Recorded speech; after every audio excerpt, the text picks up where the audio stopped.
Yo, hello, and welcome. I'm Badluck, and today we're gonna play something completely different: The Forest of Doom, from Ian Livingston. I hope it's Livingstone. This is a game. It's kind of like a Telltale game. It's make your own adventure, basically. If you like D&D, this is just D&D for the poor man. Forest of Doom. Play. The Forest of Doom is a fighting fantasy game book. An interactive adventure in which you are the hero. You can only win by choosing the correct path, finding equipment, avoiding traps, and surviving combat. Before embarking on your adventure, you must determine your own strengths and weaknesses with a series of dice rolls. You have in your possession a sword, some leather armor, and a backpack containing provisions, food and drink, for the trip. You have been preparing for your quest by training yourself in swordplay and exercising vigorously to build up your stamina. You must first choose from one of the 3 difficulty settings. This gamebook has been designed for optimum challenge on the adventure difficulty mode. For newcomers to fight fantasy, we recommend adventurer or free read modes. For older readers already familiar with printed version of this book, we recommend Hardcore Hero. We need a hero! Please note that the ending of The Forest of Doom has been changed in Hardcore Hero to make it harder. The Forest of Doom exactly how Ian Livingstone designed it. I think we're gonna go with Adventure. Very little been changed from the printed version. Just starting stamina is calculated by rolling dice. Which act like placing your finger between the pages. Adventure. You have chosen Adventurer difficulty mode. Before continuing, you must calculate your initial stamina. Your stamina score reflects your general constitution, your will to survive, your determination, and overall fitness. The higher your stamina score, the longer you will be able to survive. You must roll 2 dice and add 12 to numbers rolled. This then alters the stamina box on your adventurer's sheet. Stamina will go up and down during your journey, but if your stamina falls to 0, you die and your adventure is over. If your stamina is getting low, remember to eat some of your provision. Helboski! And we get 17. Not bad. Not bad. I mean, could be like a lot better. Next, determine your skill. Your skill reflects your swordsmanship and general fighting expertise. The higher the better, we shall say. Your starting skill is determined by rolling a die and adding 6 to the number. This then entered in the skill box on your adventure sheet. Up. Oh, we are good. We can fight for days. Next, determine your luck. Your luck score indicates how naturally lucky a person you are. Luck and magic are effects of life in the fantasy kingdom you are about to explore. I almost read that as explode. Your starting luck is determined by rolling 1 die and adding 6. This is then entered in the luck box. Alright. Yep. Just could have seen that one coming. Next, you must choose the potion to take with you. The starting equipment, you may take 1 bottle of magical potion. Let's see. Restores skill. Restores stamina. I think we need to restore luck. And adds 1 initial luck. These potions may be taken at any time during your adventure. Yes. Except when engaged in battle. Taking a measure of potion will restore skill, stamina, or luck to the initial level. Alright, each potion contains enough for 1 measure, so remember to use it wisely. Once you've selected a potion, you may then begin. May the luck of the gods go with you. Lucky! Lucky! Lucky! Hey, Lucky! Come on, you need to sit down here. I need luck. Come on. Righto. Let us begin. You just sit in your basket. We can do this. What do you mean you're scared? It's fine. You are an adventurer, a sword for hire, and have been roaming the northern borderland of your kingdom. Having always spurned the dullness of the village life, you now wander the lands in search of wealth and danger. Despite the long walks and rough outdoor life, you are content with your unknown destiny. The world holds no fears for you as you are a skillful warrior, well practiced in the art of slaying shit, and with your trusty sword. Not once during the last 10 days since entering the northern borderlands have you set eyes upon another person. This does not worry you at all. Well, it worries me a little, as you are happy with your own company. Well, I got lucky. And enjoying the sunny days, hunting, eating and sleeping. It is evening, and having feasted upon a dinner of rabbits with roasted on an open fire, you settle down to sleep beneath your sheepskin blanket. Ooh, we even have a blanket. There's a full moon. Ow. And the light sparkles on the blade of your broadsword skewered in the ground by your side. That's actually not very good for your sword. Never just place a sword in the ground. You gaze at it, wondering when you will next have to wipe the blood of some vile creature from its sharp edge. They are strange lands, inhabited by weird and loathsome beasts, goblins, trolls, even dragons. As the flame of your campfire gently, you begin to drift asleep and imagine images of screaming green-faced trolls flicker through your mind. Oh, lovely dream.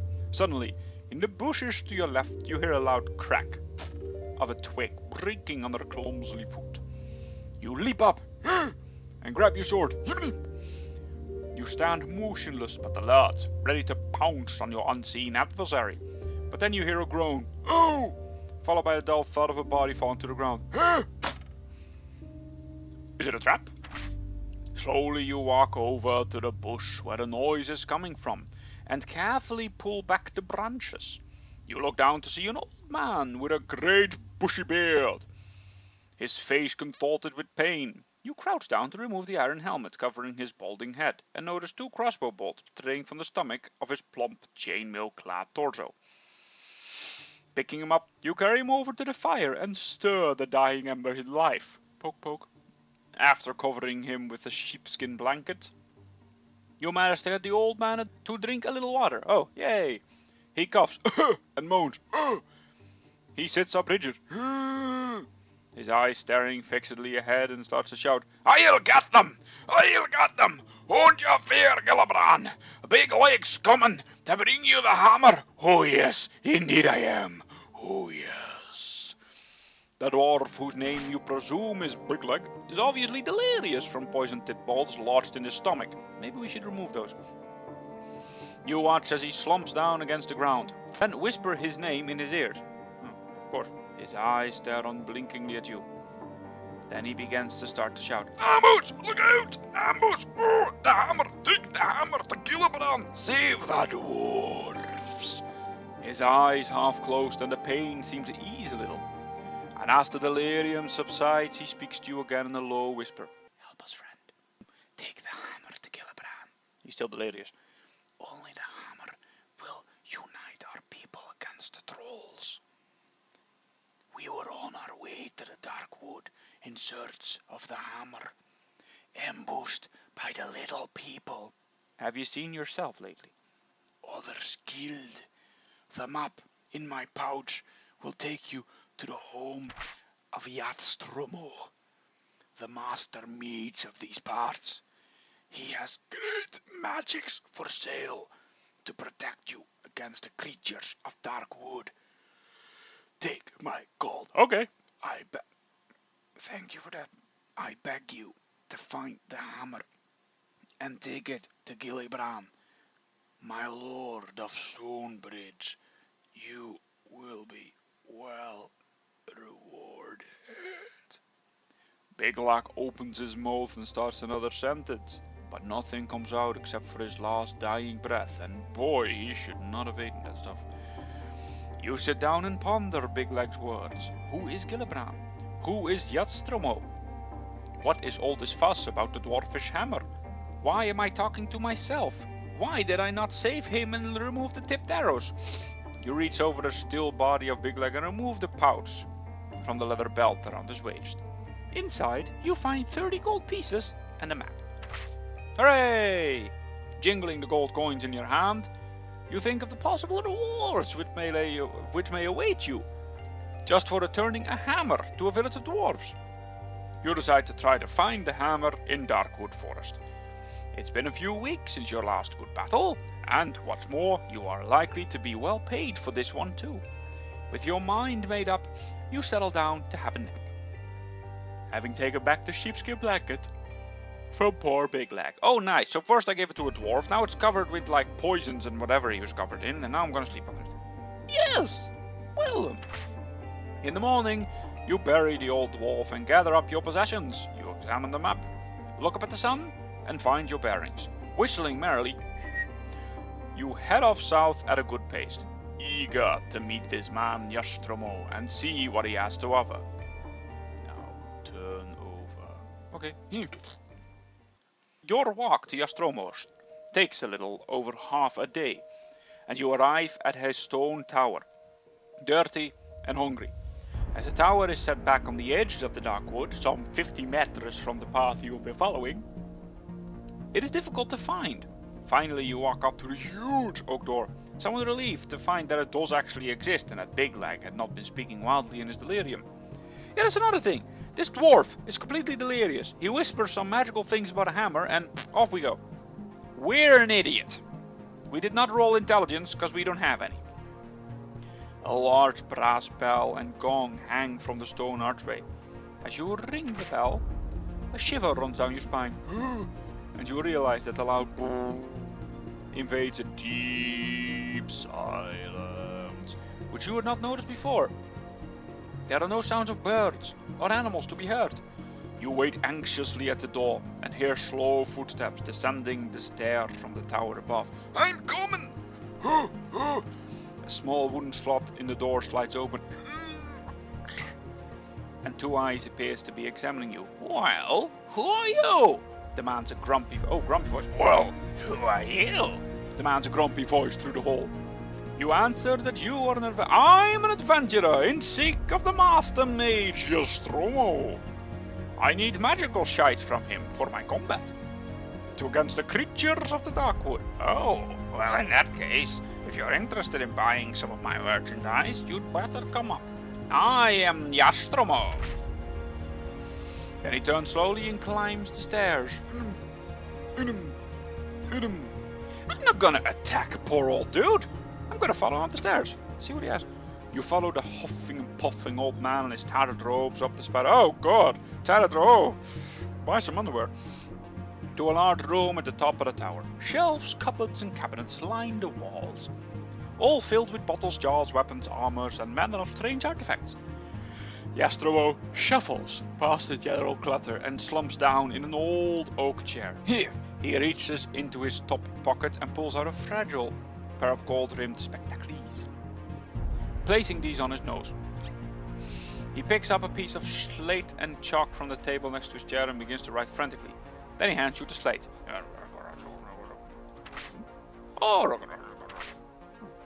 Potion of healing, plant control, stillness, insect control, anti-poison. That's gonna be handy. Holy water, ring of light, boots of leaping, rope of climbing, net of entanglement. Oh crap! Armband, glove of missile dexterity, rod of water finding. Concentration, fire capsules, nose filters. You tell you that these instructions for written clearly on the label attached to the item, together with their suggested use. He sighs to tell you, unfortunately the magic in items only works once, but they are the best you can buy for the money. Okay. So now we have nose filters. That could be handy. Yes. Headband of concentration. Nah, I'll never concentrate. We need to find water. Yes. Don't even know how much I still have left. Doesn't say. Plant control. Yes. Do you guys think we need a potion of healing? Nah, of course not. Insect control, however, that's useful. What else we got? Net of boots of leaping. Rope of climbing. Wish I knew how much gold we still had. Can we find it out somewhere? Oh, look at that. Oh, adventure sheet. Yay, 16. We have 16 gold. Wait, that's our adventure sheet? It's kind of cool. 16 gold left. Let's get a net of entanglement, giving us 13 gold left. Yeah, some fire capsules. Alright, leaving 10 gold in our pocket, with some gold. Nostromo then asks you the reason for purchasing the items. Why did you buy all my shine? And you tell him your story, and your decision to continue the quest of the luckless big leg. Ah yes, Nostromo said slowly, rubbing his chin. I hear that the good dwarves of Stonebridge has lost their fabled warhammer. Without it, their king is unable to arouse his people. I beg your pardon? Despite the fact that the hill trolls threaten the village, and that would arouse? Rumor has it that the envious king of another village of dwarfs sent an eagle to Stonebridge to steal the hammer, which it managed to do. But as it flew over Darkwood, it was attacked by deathhawks, and the hammer dropped into the forest and was lost. Apparently, 2 forest goblins found the hammer, but could not decide who was to keep it. They wrestled for hours, but gave up.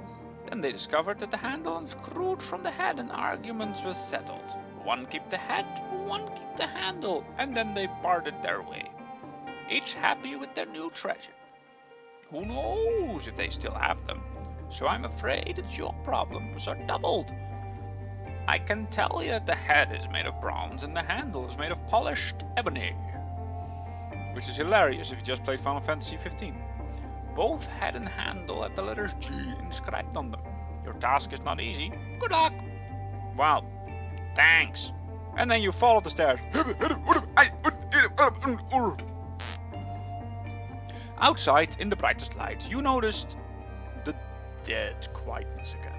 A narrow path leads northwest from the tall grass surrounding Nostromo's tower into the dense underground of Darkwood Forest.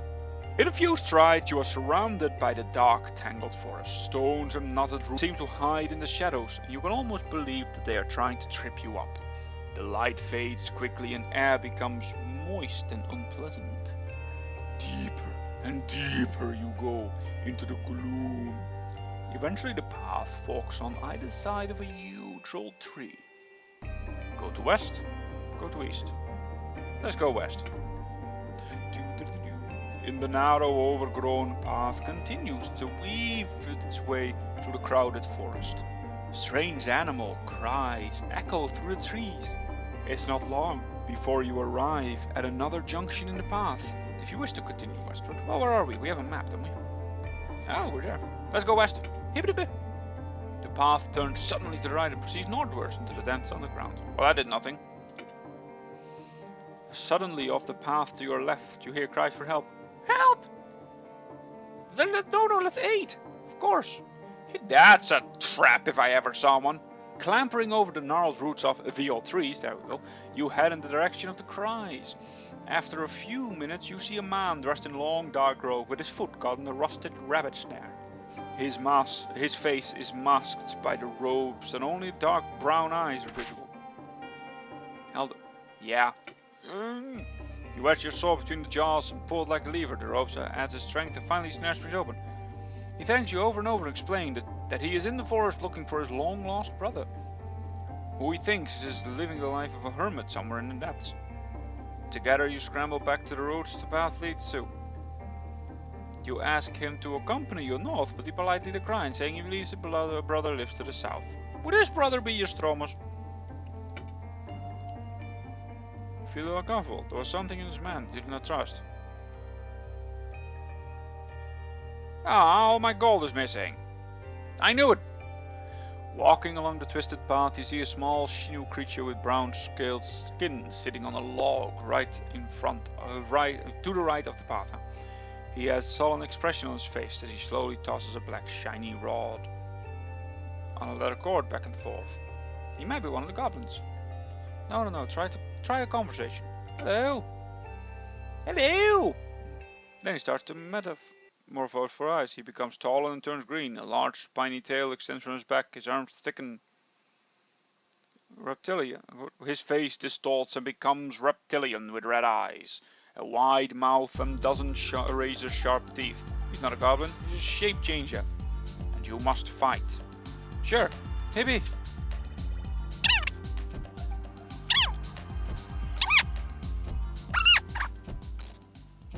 You are triumphed. And we didn't even get it. Excellent. We win. You slump onto the log, exhausted after your long battle. Sadly, the black rod was just part of the shape changer's illusion and existed no more. However, you notice some violet mushrooms glowing behind the log. Eat the mushrooms! You feel a great turmoil. You think you might be turning into a shape changer. But as you reveal to the turmoil dying down. But you've eaten mixed up mushroom.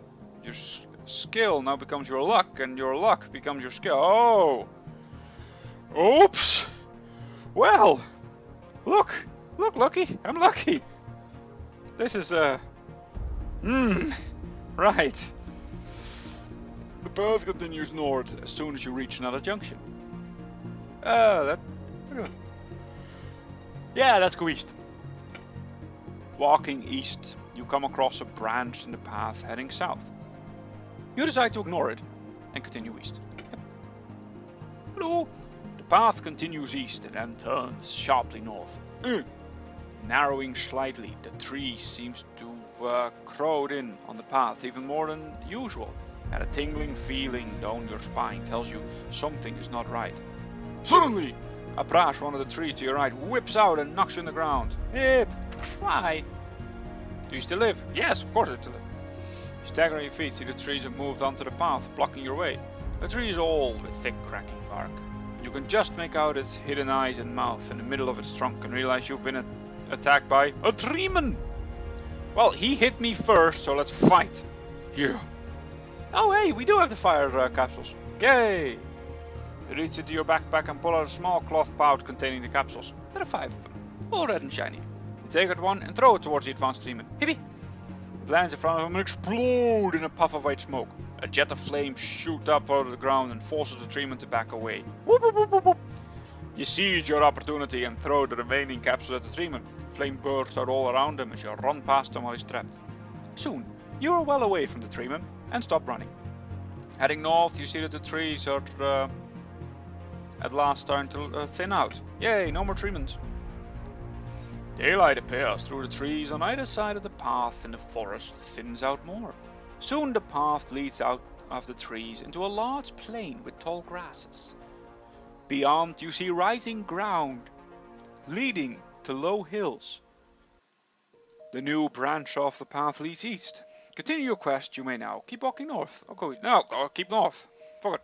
Walking quietly along the path through the waist-high grass, you arrive at another junction. Just continue walking north. I mean, where are we? We're there. Just north. Ever north. In the distance to the right of the path, you see a large bird circling the sky. As you get closer, you recognize them as vultures. Here's the step off the path to see whom the... Yep, now let's go check it out.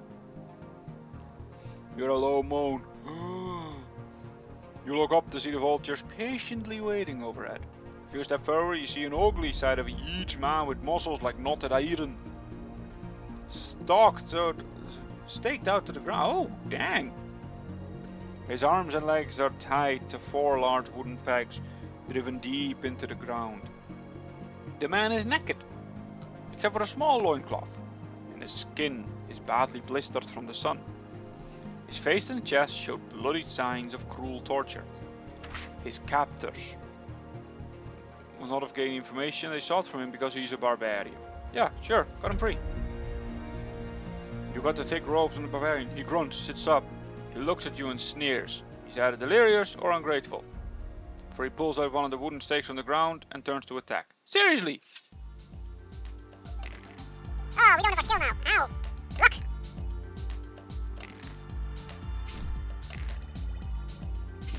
I want to test my luck on that one. More damage. Ow!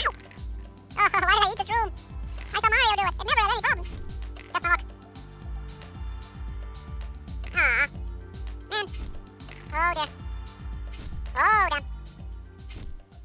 Excellent! Not by much though. If you win, alright. That was the last time you're going to do anybody a favor for some time. Turn to the path, you head north again. Gradually, the grass around you becomes shorter as the ground gently starts to rise. Ahead you can hear the sound of flowing water. Soon you reach the bank of a slow flowing river. The river is very shallow, and stepping stones cross it from the bank where the path continues north. Yeah, no, sure. Stepping stones, hip, hip, hip. Carefully on slippery stones to the other side. You see that the path continues north, into the hills, but as it's getting dark, you decide to make camp for the night under a large solitary tree. You build a large fire and settle down to sleep with your sword by your side. Oh, I don't have that. You have been asleep for about an hour when a soft noise of fluttering wings wake you up. You sit up and grab your sword. Yippee! In the light of the full moon, you see 3 large shapes flying towards you. They look like large bats. As you swoop in closely, you see the unmistakable fangs of vampire bats. Oop. Darn. Stand with your back against the tree, prepare to fight. You fight them one at a time as they swoop down on you. At least my skill's higher than yours. Nice. Yay! Fight on! Balls. Ow.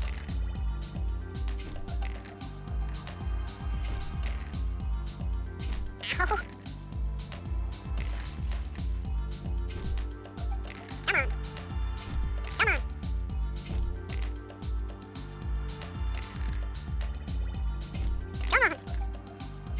Yeah. Die!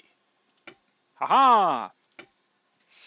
You settle down to sleep again, but have a restless night. In the morning, you awake early. Oh, hold up, hold up, hold up.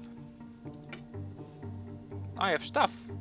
Provisions. Nom, nom, nom, nom. Haha! The ground is quite steep, and the path winds its way into the hills. By the time you reach the top, the sun is quite hot. Well, yes.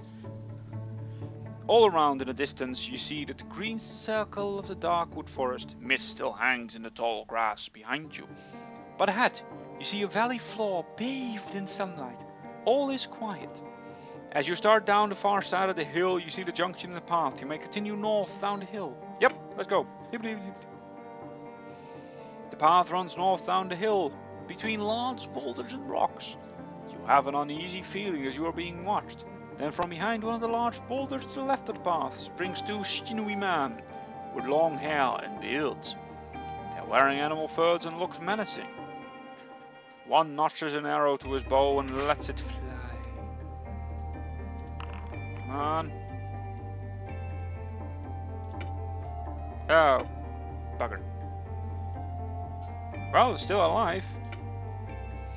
The men are jumping up and down, with their arms in the air, in fits of glee as they see you struggling to pull the arrow from your shoulder. You grit your teeth and tug on the arrow. Finally it comes free. The men are both laughing loud, uncontrollably. They seem to have forgot about you. Bugger that! Attack! Fight on! Fight on! Fight more! Oh, fast. Yeah, that's for shooting an arrow with me. Oh. Oh. Aha! We can do this! Yes! Excellent! Around the neck of one of the wild men you find a small silver key hanging on a small leather cord. Oh, we should probably heal up again some more, shouldn't we? Hippie. That was it. Oh, yeah. Hippie. So. You untie the leather cord and put the key in your backpack. Walking down the hill, you see the valley floor stretching out ahead, and beyond a sinister wall of trees, dark wood. On the other side of the trees lies Stonebridge, the journey's end. Arriving on the valley floor, you see the path come to a junction.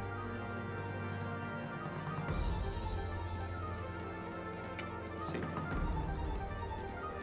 Let's go west again. The valley floor is covered with lush green grass. It's very flat. So you arrive to another junction. Let's see what it is. Continue west. We'll go with it. So you, to the left of the path, you see a small man with a long grey beard sitting cross-legged on top of a huge room. He's wearing a bright red jacket and cap. His trousers are black at the end of his knees. He's asleep and snoring loudly. Hey, poke poke. The small man wakes up with a start. Lose the balance and fall to this room. Hippie.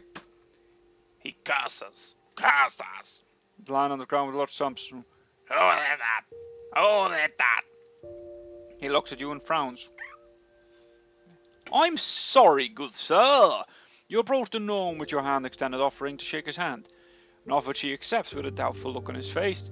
Then you tell him of your quest, and how you met poor Big Leg, and why you decided to help the dwarfs of Stonebridge. You ask him if he's seen any information that might help you. He replies that he does not much care for dwarfs, but he has some information which he might be of use. Oh.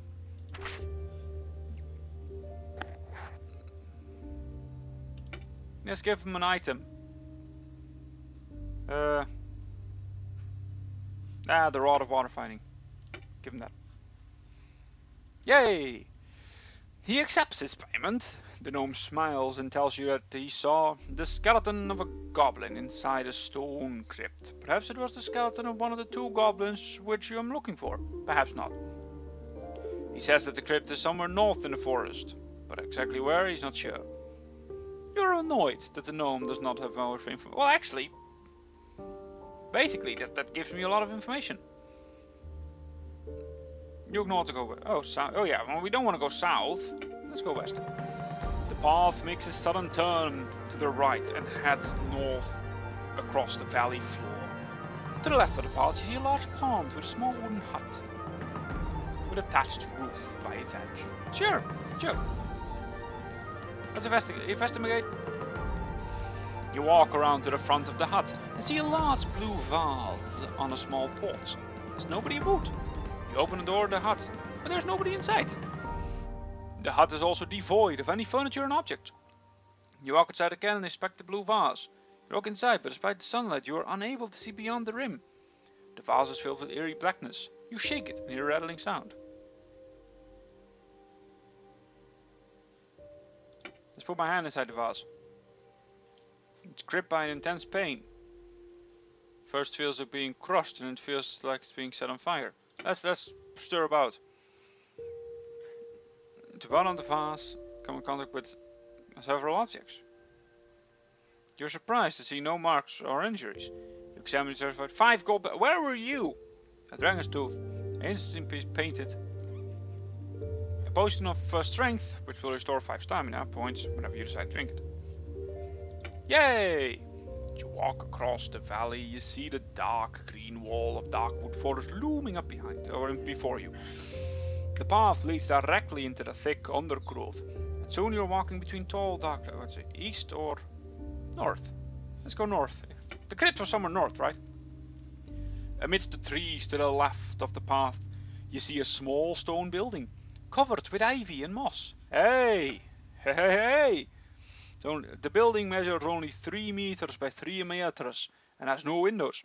The door is made of stone and looks very solid. There's no handle, and does not appear to be any way to enter the building. You notice a keyhole. Do you possess a silver key? We do! Oh, yeah! If you take a small silver key from out of your backpack and place it into the keyhole, it fits perfectly. You give it a turn. The lock clicks, just like that, and the stone door swings open.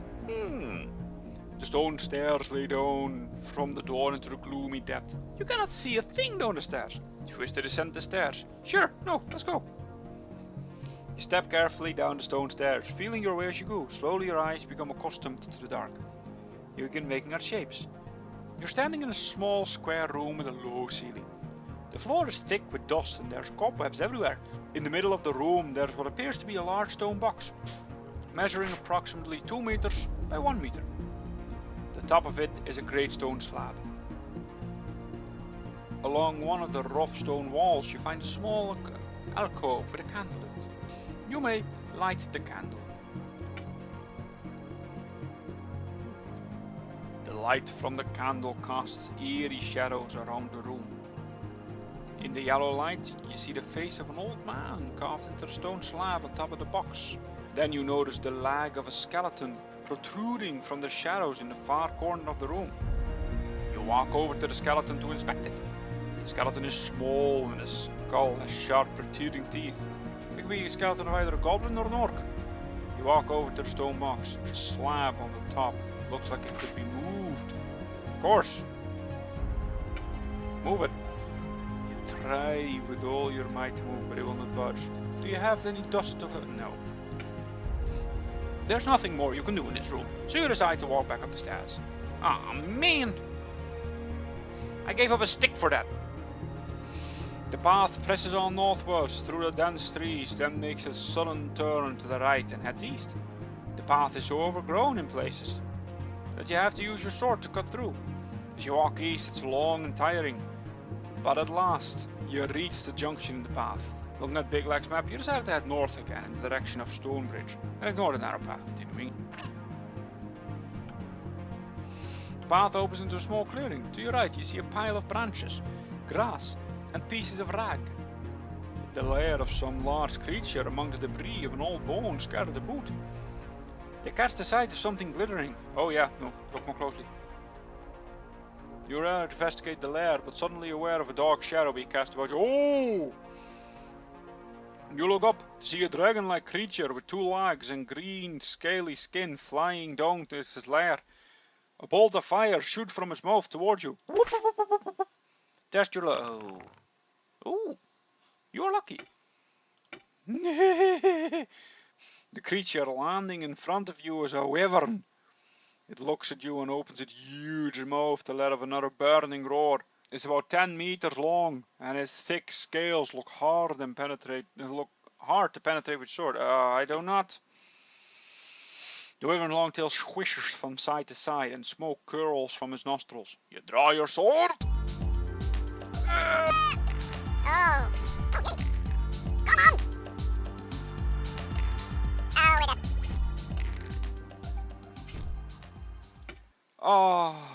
The wyvern is too powerful. You are dead. I've been beaten by the dark wood forest. The forest of doom. The end. Oh, nuts! Well, anyway, it's a fun little game. It's change of pace. I know a lot of you might actually find this boring. Ooh, that dude is not pretty.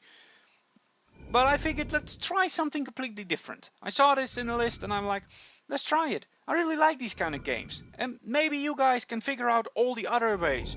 There are a lot of different endings to this. So this is just one of them where I died horrifyingly.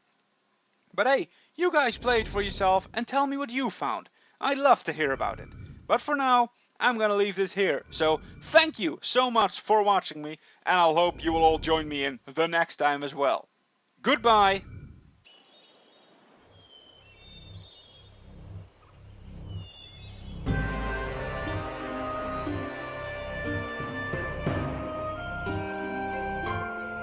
Dark Wood Forest.